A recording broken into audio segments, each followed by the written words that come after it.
आज हम ऐसी ही एक शख्सियत के बारे में बात करने जा रहे हैं जो पैदा तो सोने के चम्मच के साथ हुआ।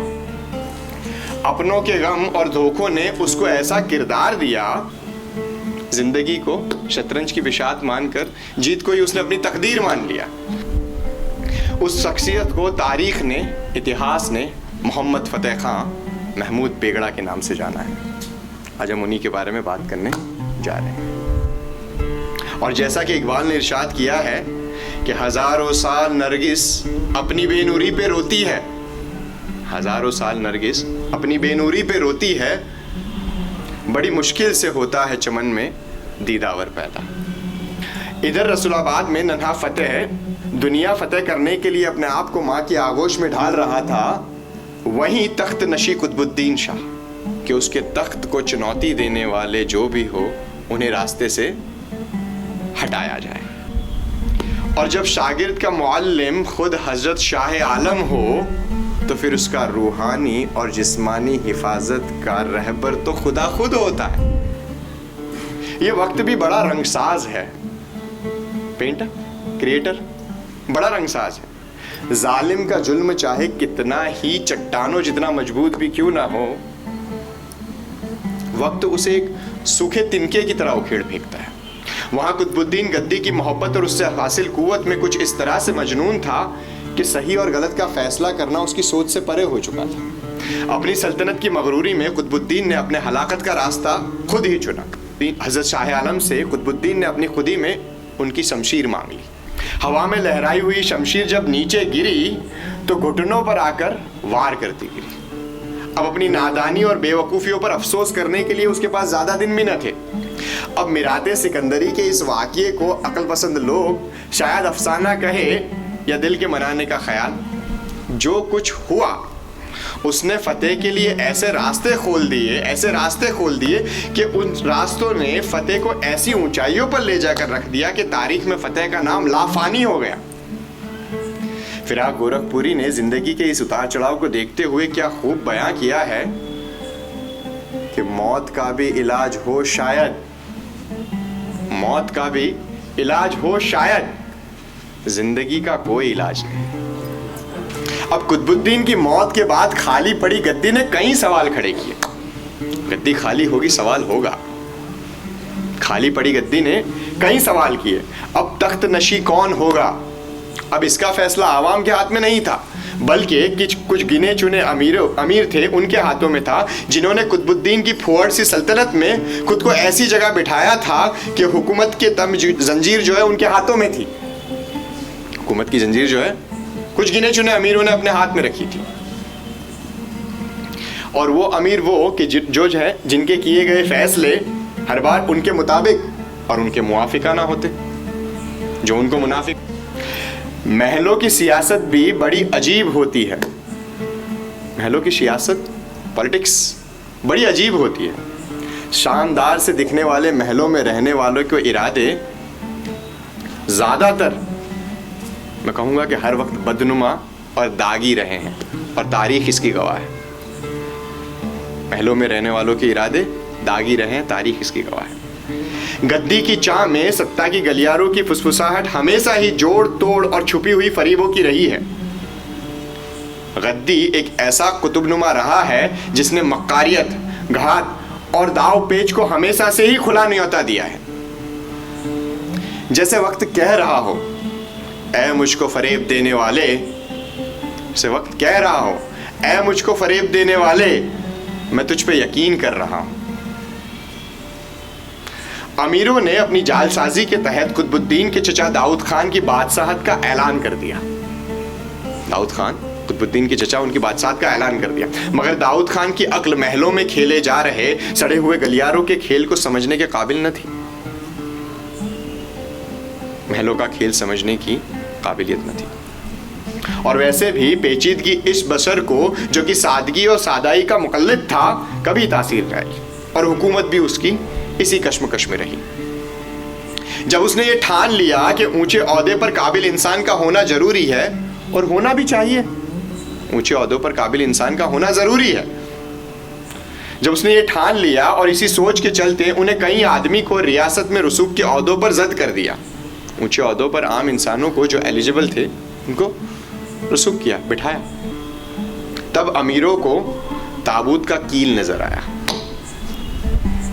अब ताबूत सील होने वाला है। अमीरों को यह बात नागवार गुजरी और दाऊद खान को हटाकर उन्होंने ऐसे आदमी को गद्दी पर बिठाने के लिए तलाश करना शुरू किया जो उनके कहे दिन को दिन कहे और रात को रात। वो कहे सही तो सही, वो कहे गलत तो गलत।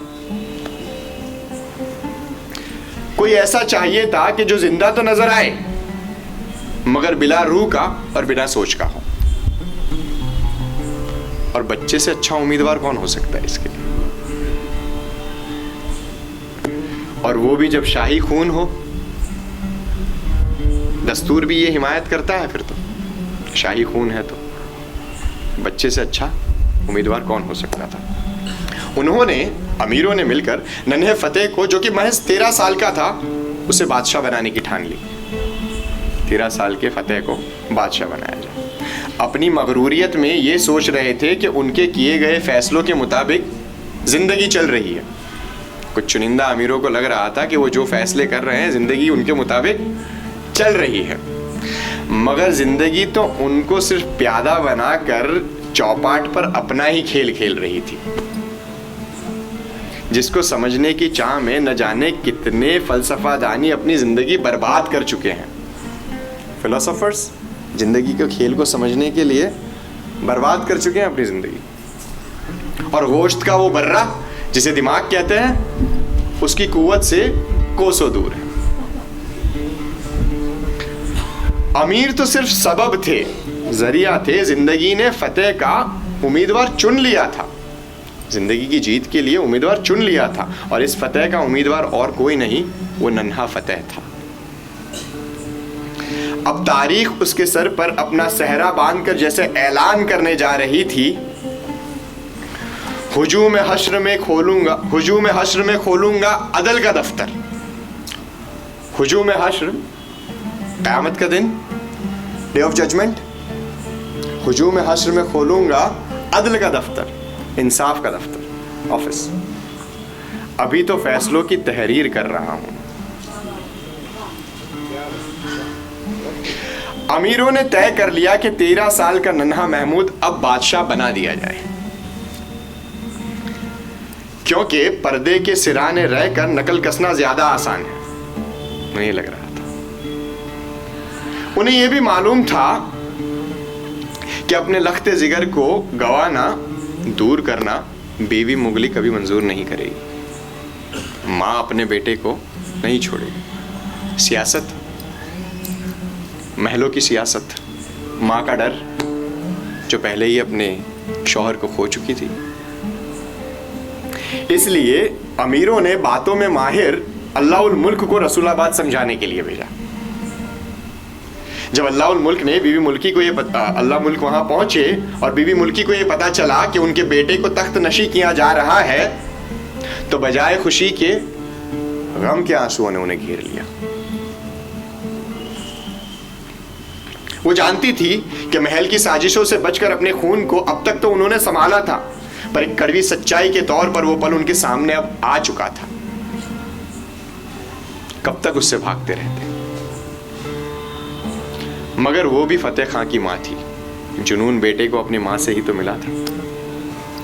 बीवी मुगली को अपनी परवरिश पर भरोसा था और काफी कश्मकश के बाद उन्होंने आखिरी फैसला ले लिया कि फतेह को बादशाह बना दिया जाए।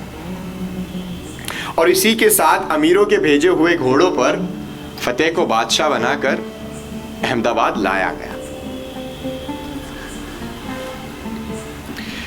और किलाए बद्र में ताजपोशी की गई। बद्र का किला जो हम कहते हैं, किलाए बद्र में ताजपोशी की गई। फतेह, वो नन्हा फतेह अब अबुल फतेह महमूद शाह था।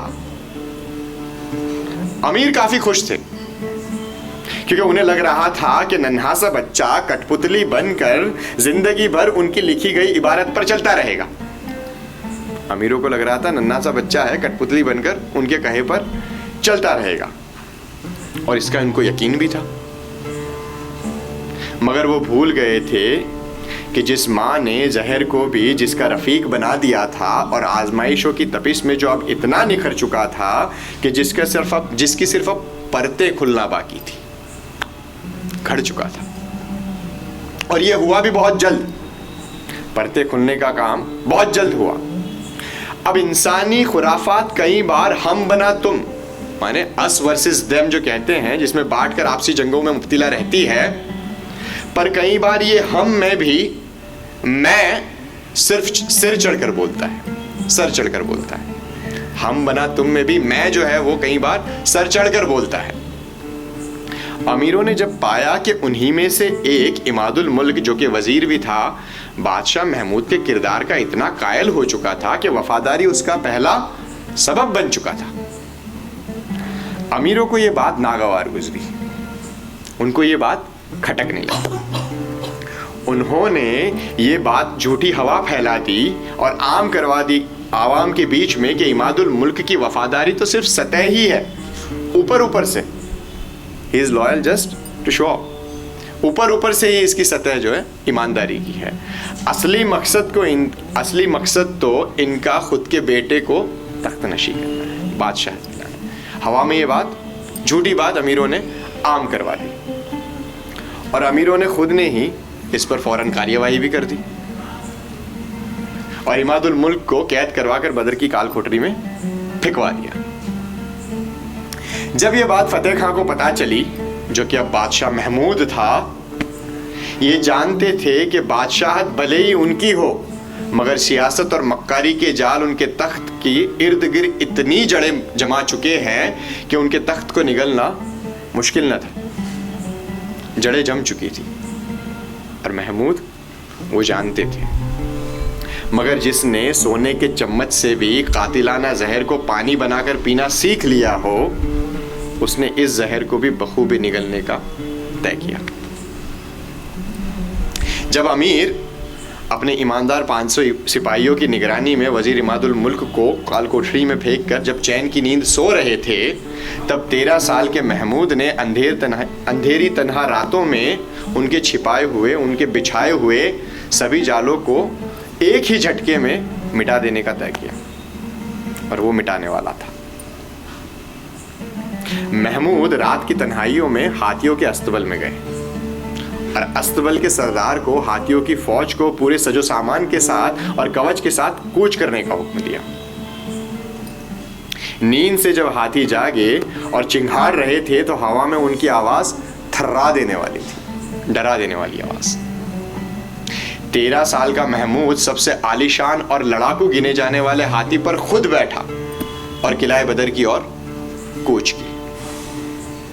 जब सुबह की पौं फटी तो उगते सूरज के साथ दिल को थर्रा देने वाली आवाज ने हाथियों की दिल को थर्रा देने वाली आवाज ने सुबह की पौं के वक्त शुरुआत की सुबह की। किलाए बद्र के सिपाही इन सब चीजों के लिए तैयार न थे। वो अमीरों के ईमानदार सिपाही जो इमादुल मुल्क को कैद में रखे हुए थे। महमूद ने दरवाजे के आगे सभी हाथियों को रुक जाने का इशारा किया। हाथियों को दरवाजे के आगे रोका गया और लरजती आवाज में इमादुल मुल्क को सामने पेश करने के लिए कहा गया। कहा यह जाता है कि सिपाहियों को ये लगा कि बादशाह जो है इमादुल मुल्क को खुद कत्ल करने आए और इसीलिए बुला रहे हैं। इसी तरीके से उसको सिपाहियों के सामने खुद को रखा गया। अब सिपाही जो है हाथियों की गरज से इतने डर चुके थे, मानो कि मौत ने उनको जकड़ लिया, सुनाई नहीं दिया। महमूद ने फिर से थर्राती हुई आवाज में आवाज लगाई कि इमादुल मुल्क को मेरे सामने पेश किया जाए। कुछ सिपाही भागे भागे गए और इमादुल मुल्क को जो है वो कोठरी से जो है निकाल कर ले आए, सुल्तान के सामने पेश किया गया। अब बादशाह के तौर पर उठाई गई महमूद की ये पहली तलवार। बादशाह ने अपनी शमशीर उठाई और पहली शमशीर उनकी, और ये जब उठी तो जब लोगों को, सिपाहियों को लग रहा था कि ये शमशीर जो है इमादुल मुल्क का सर कलम करेगी, लेकिन जब ये उठी तो इमादुल मुल्क की जंजीरों को तोड़ती हुई गिरी।